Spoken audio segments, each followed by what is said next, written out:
의로운 사람이 들어갑니다.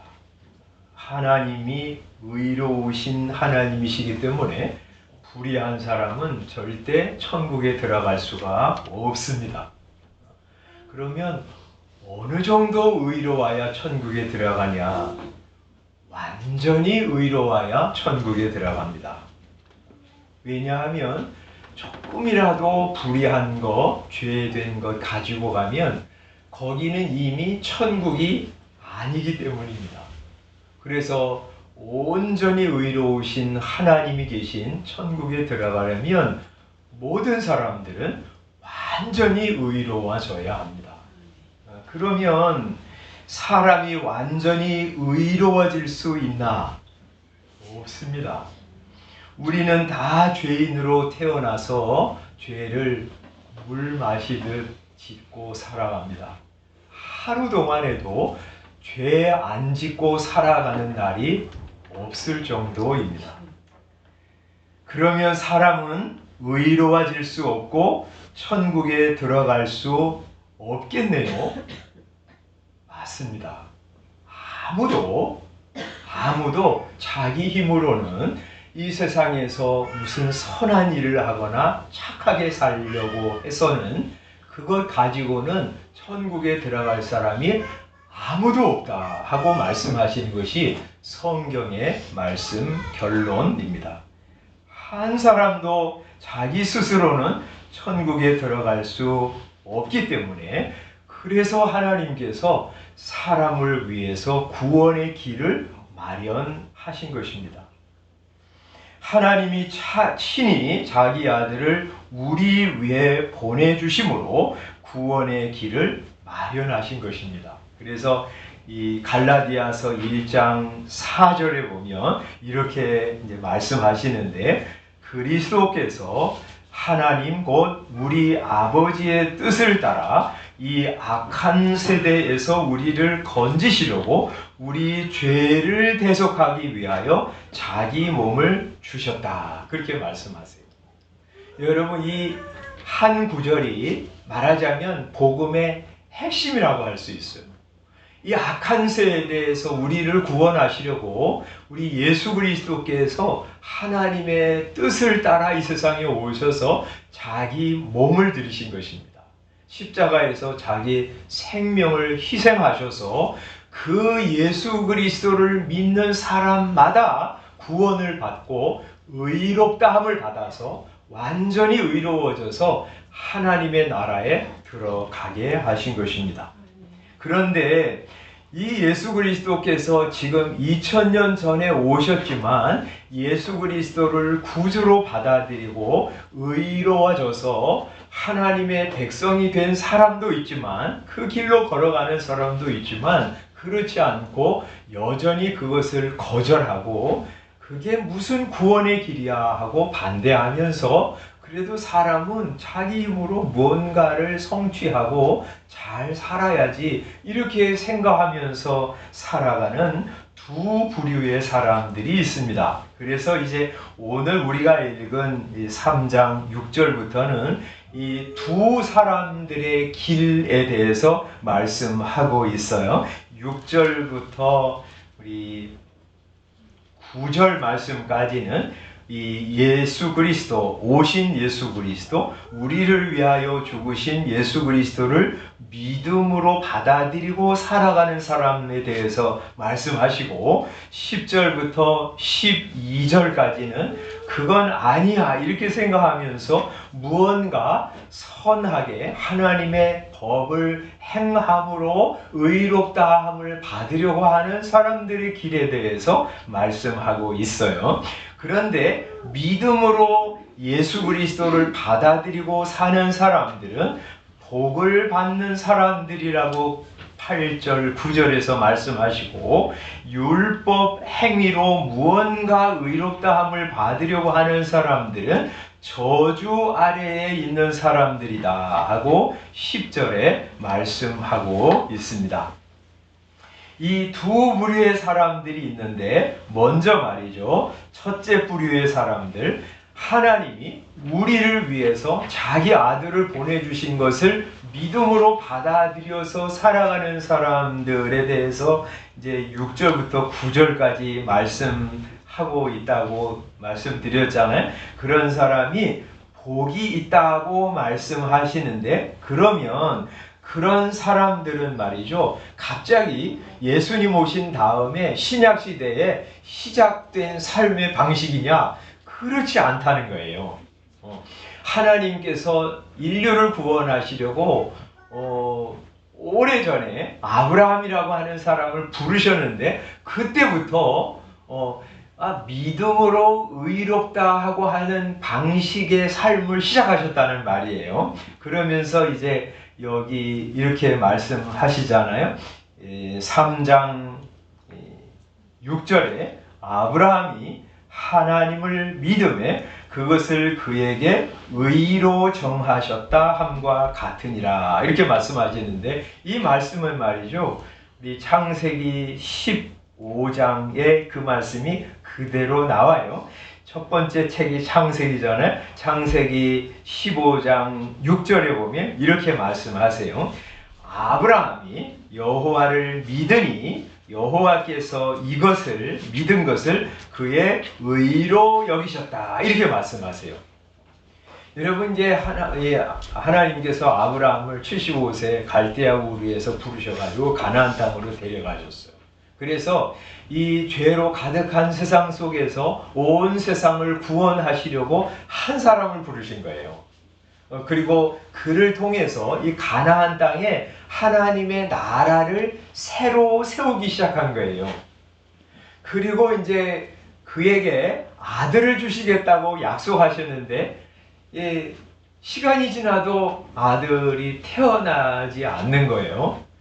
그래서 그냥 그건 불가능하니까 내 집에 이제 있는 내 후계자를 그냥 내 유산을 다 주어가지고 그 사람을 내 후손으로, 내 후계자로, 내 아들로 삼아야 되겠다, 이렇게 생각했는데 하나님께서 그건 아니라고 그러세요. 그러면서 이제 아브라함을 데리고 밤이었던 것 같아요. 이제 밖으로 나오신 거예요. 그래가지고 이 하늘의 별을 다 보라고 그러셨어요. 그러면서 아브라함에게 이렇게 말씀하셨어요. 네 후손이 이 하늘의 별처럼 번성할 것이라 하고 약속하셨어요.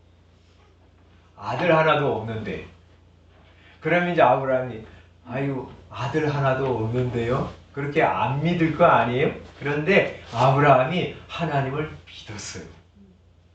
하나님이 약속하신 대로 이루어 가실 것을 믿었다고요. 그 믿은 것을 하나님께서 뭐로 여기셨냐면 너 의로하고 여기셨어요. 그러니까 믿음을 보시고 하나님이 아브라함을 의롭다고 여기셨다. 그런데 그게 이제 앞으로 모든 사람들이 하나님의 약속을 믿고 하나님을 믿는 것을 의롭다고 여기실 것이라고 하는 첫 번째 이신칭의가 된 거예요. 어떤 사람이 의롭다함을 받냐? 하나님이 어떤 사람을 바라보실 때 세상에서는 구원의 길이 없어. 그래서 내가 너희를 구원하려고 내 아들을 보내어 주었어 하고 아들을 보내주신 것이고요. 그 아들이 세상에 오셔서 우리가 지은 모든 죄를 다 가져가시고 십자가에서 죽으셨다고요. 그 예수 그리스도를 믿는 사람을 하나님께서 의롭다고 칭해 주세요. 그래서 우리 종교개혁자들은 그것을 이신칭의라고 말했어요. 믿음으로 말미암아 의롭다고 칭함을 받는다는 교리예요. 여러분, 그것 외에는 사람이 의로워질 수 있는 길이 없다는 거예요.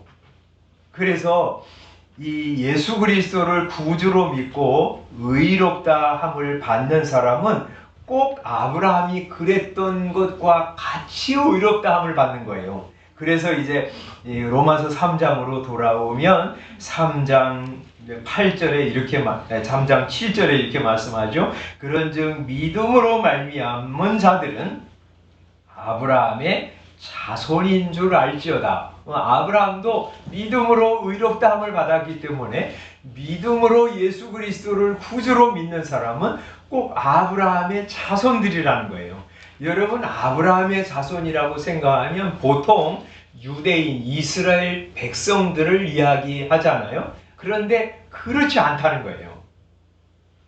진짜 아브라함의 자손은 이스라엘, 혈통적으로 이스라엘 자손들이 아니라 아브라함과 똑같이 하나님을 믿고 믿음으로 살아가는 사람들이라고 말씀하는 거예요. 그래서 8절에 이렇게 말씀하죠.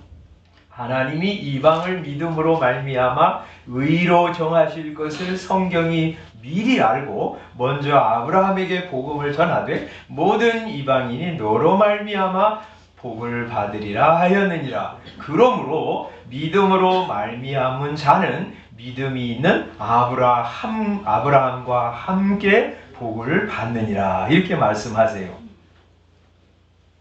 자, 다시 한번 생각해 봅시다. 아브라함은 뭘로 의롭다함을 받았어요? 믿음으로 의롭다함을 받았어요. 창세기가 말하는 거예요. 언제 의롭다함을 받았냐면 믿을 때 의롭다함을 받았어요. 이제 15장에서 우리가 그걸 봤잖아요. 16장, 17장에 가면 하나님이 아브라함에게 할례를 행하라고 그러셨어요.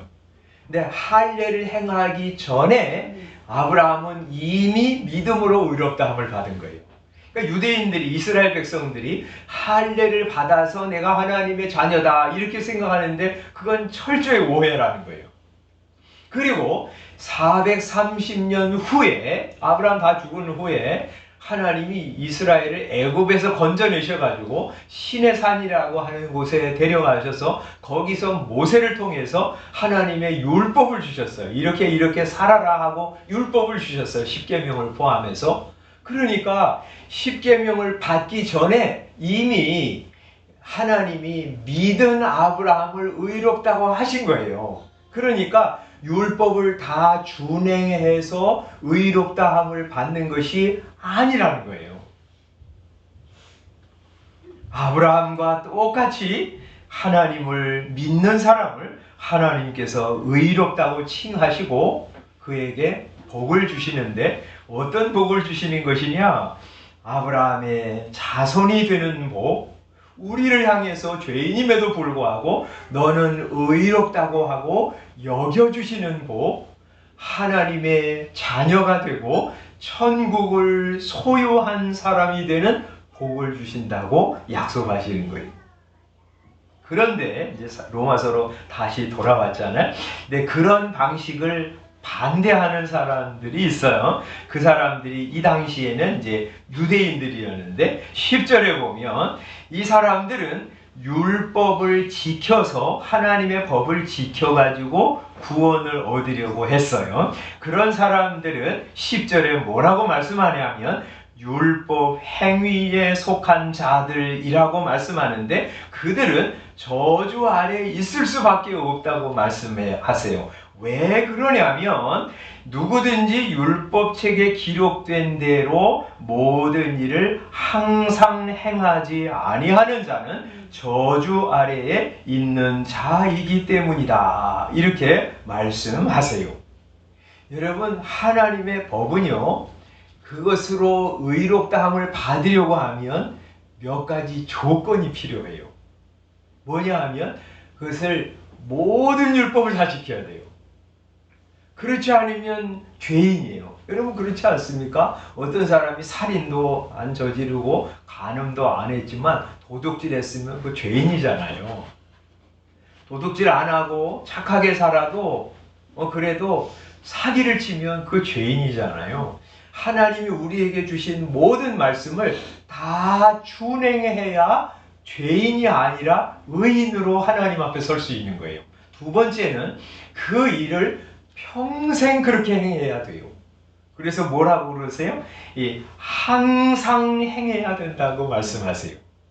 그냥 몇 년이 아니라 우리 평생토록 하나님의 모든 말씀을 다 준행해야 의롭다함을 받아요. 그렇지 않겠어요? 어떤 사람이 옛날에 아주 뭐 누구를 죽이고 그 다음에 개과천선해서 잘 살아간다고 생각해 보세요. 그러면 그 사람이 지은 죄가 사라지나요? 사라지지 않습니다. 그 사람은 여전히 죄인이에요. 그러다가 어느 날 그것이 발각돼서 재판을 받아서 감옥에 가기도 하잖아요. 하나님 모든 것을 다 살펴보시는, 우리의 일생 전체를 다 꿰뚫어 보시는 하나님 앞에서 우리 평생 하나님의 모든 말씀을 항상 행해야 의롭다함을 받아요.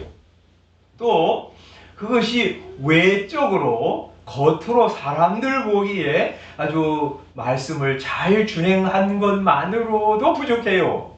왜냐하면 하나님은 우리의 마음을 살피시는 하나님이시고 우리의 동기까지 헤아리시는 하나님이시기 때문에, 그래서 하나님 보시기에 그 마음조차도 어떤 거룩한 일을 행할 때 동기조차도 바르고 선해야 그 사람을 하나님이 보실 때 넌 됐어, 넌 의로워하고 여겨주시는 것이죠. 그렇지 않으면 모든 사람은 죄인으로 드러날 수밖에 없는 것인데, 사람은 그래요. 하나님의 말씀 우리 싫어하잖아요. 여러분, 하나님 말씀, 우리 이 자연인의 본성 가운데 하나님 말씀을 적대시하고 싫어하고 이것대로 꼭 살아야 되나 하는 마음이 우리 속에서 너무나 자연스럽게 일어나지 않아요? 여러분 마음속에 하나님의 말씀 너무 좋아, 이 말씀대로 내가 살아야지. 그것은요, 성령님께서 주시는 마음이고요, 인간 자연인으로는 그렇지 않아요. 뭐 이렇게 거추장스러운가, 뭐 꼭 이렇게 살아야 돼, 세상에서 이렇게 살다가는 손해보고 살 수 없어 하는 생각이 우리 마음속에서 일어나잖아요. 그러니 말씀을 우리는 철저하게 순종할 수 없어요. 항상 순종할 수 없어요. 평생 순종할 수 없다고요. 또 순종한다고 해도 겉으로만 하는 것이요. 저도 여러분도 그러잖아요. 그럴듯한 일을 할 때 내 동기를 살펴보면 동기는 그렇지 않을 때가 너무 많아요. 가장 그럴듯한 이야기를 하고 선한 일을 도모할 때도 마음속에는 자기의 욕망, 명예, 이기심 이런 것들이 함께 섞여 있어요. 그래서 우리 일생을 되돌아보면 하나님의 말씀을 순종하기는커녕 나 하나님의 말씀을 싫어하고 적대시하고 불순종한 것이 너무너무 많아요. 자기 상태를 솔직하게 되돌아보면 말이죠. 죄인인 우리로서는 하나님의 말씀을 순종하기가 불가능합니다. 그러므로 선행으로 하나님의 법을 지켜서 구원을 얻으려고 하는 것은 불가능한 것이에요. 그래서 성경이 이것을 분명하게 깨달으라고 11절에 말씀하세요. 또 하나님 앞에서 아무도 율법으로 말미암아 의롭게 되지 못할 것이 분명하다 이렇게 말씀하세요. 여러분, 우리가 이런 사실을 다 받아들여야 돼요. 그래, 내 힘으로는 내가 아무리 착하게 살아도, 내가 하나님의 법을 아무리 순종을 하려고 해도 이거 가지고는 불가능하다 하는 것을 분명히 결론으로 받아들여야 돼요. 그래서 성경도 말이죠, 그게 너무 분명하기 때문에 이렇게 11절 뒤에 말미에 이렇게 말씀하는 거예요. 이는 의인은 믿음으로 살리라 하였음이라 하고 말씀하고 있어요. 그건 불가능하다. 그래서 성경은 의인은 믿음으로 말미암아 살리라 이런 결론을 내린 것이다. 너희들 이것을 분명하게 받아들이라 말씀하세요. 그런데 사람들은 불가능한 것을 자꾸 가능하다고 우깁니다.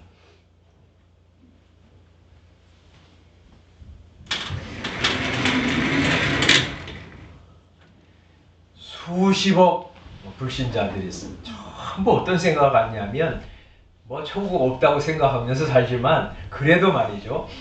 천국이 있다 이런 생각이 혹 마음에 들면 혹은 또 죽은 후에 저 사람 좋은 데 갔을 거야 이렇게 생각하는 이건 뭐냐면 말이죠. 선을 행하면 그래도 천국에 가지 않을까 이런 생각을 가지고 삽니다. 그런데 이건 턱없이 부족한 거예요. 이건 불가능한 일이에요. 그런데 사람들은 이것을 가능하다고 믿는 거예요. 아무렇게나 살고 하나님이 인정하지도 않고 하나님의 법은 거들떠보지도 않고 세상 떠나는데 우리 이제 장례식에 가서 그런 얘기 하잖아요. 좋은 데 갔을 거야. 저 사람 착하게 살았으니까. 불가능한 일입니다. 하나님의 기준에 너무 모자라서 죄인으로 정죄받을 수밖에 없는 거예요. 이방 종교, 많은 이제 세상에 종교들이 있잖아요. 이슬람교 16억이라고 합니다. 힌두교 11억이라고 합니다. 불교 5억이라고 합니다. 많은 이 이방 종교들이 어떤 교주라든지 어떤 사람이 만든 규율을 지키면 우리 해탈을 하고 구원에 이르고 천국에 간다고 생각하면서 살잖아요. 그런데 하나님이 보실 때 저런 거 살아도 하나님이 전혀 요구하지도 원하시지도 않는 거 자기 나름대로 수행하면서 사는 거 많잖아요. 우리 지난번에 유대열 목사님 오셨을 때 말씀하셨지만 우리 정말 우리나라의 고승이라고 존경받잖아요. 성철 스님이 장좌불화 10년 동안 말이죠. 누워서 자질 않았어요. 그거 어떻게 자요? 그냥 이렇게 하고 자는 거죠. 이렇게. 밤에. 얼마나 힘들어요. 밤에 자야 되는데 편히 누워서 자지 못하고 돌을 닦느라고 자기 안에 있는 욕심을 없애려고 이렇게 엎드려서 자는 거예요. 하나님이 원하셨어요? 그런 방식? 이렇게 살면 너는 구원을 얻을 거야 하고 하나님이 말씀하지도 않으셨어요. 자기가 만들어가지고 이렇게 살면 해탈을 하고 구원에 이를 것이라고 생각하면서 고행을 한 거죠. 자기 수제자에게 똑같다고 그렇게 말했어. 그 제자가 뭐가 똑같다는 것입니까? 그렇게 여쭤보니까 내가 수행을 시작할 때나 지금이나 똑같아. 여러분, 그래서 사람이 변화되는 것이 아니에요. 자기 마음 속에 굴뚝같이 일어나는 탐욕과 욕심은요, 수행으로 제거되지 않아요. 죽을 때까지 똑같아요.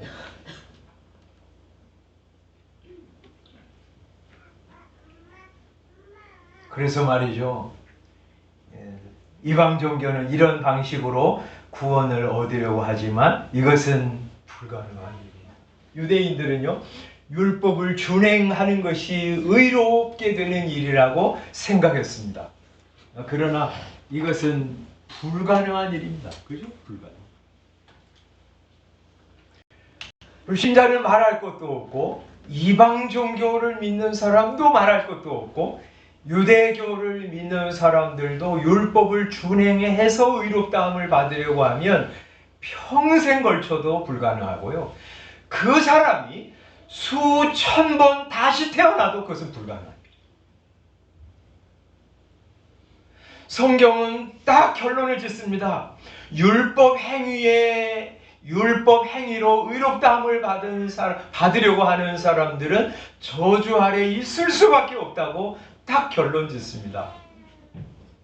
그래서 우리는 그런 이 결론을 딱 받아들이고 다시 우기지 않는 거예요. 만약에 그런 길이 있다면 하나님이 아들을 보내주시지 않았을 것입니다. 인간적으로 불가능하니까 예수님이 오셔서 죽으신 것이죠. 우리가 받을 저주를 대신 받으시고 우리를 저주에서 놓여주신 것이죠. 해방시켜 주신 것입니다. 그래서 우리가 읽은 이 갈라디아서 3장 13절, 14절은 이렇게 저주 아래 있을 수밖에 없는 우리들을 위해서 하나님께서 행하신 구원의 역사를 말씀하신 거예요. 13절 한번 같이 읽어보겠습니다. 시작. 그리스도께서 우리를 위하여 저주를 받은 바 되사 율법의 저주에서 우리를 속량하셨으니 기록된 바 나무에 달린 자마다 저주 아래에 있는 자라 하였습니다. 여러분, 이 갈라디아서 누가 썼죠? 바울 사도가 썼습니다. 이 바울 사도가 이 예수 믿기 전에 이 사울이라고 하는 이름을 가진 사람이었는데, 이 사울이 예수님을 믿지 않은 결정적인 이유가 이거예요. 여기 이제 13절 마지막에 이렇게 말씀하잖아요. 기록된 바 이렇게 말씀하잖아요. 이 신명기 21장 23절에 이런 말씀을 하셨어요. 사람이 만일 죽을 죄를 범함으로 내가 그를 죽여 나무 위에 달거든 그 시체를 나무 위에 밤새도록 두지 말고 그날에 장사하여 내 하나님 여호와께서 내게 기업으로 주시는 땅을 더럽히지 말라. 나무에 달린 자는 하나님께 저주를 받았습니다. 이렇게 말씀하셨어요.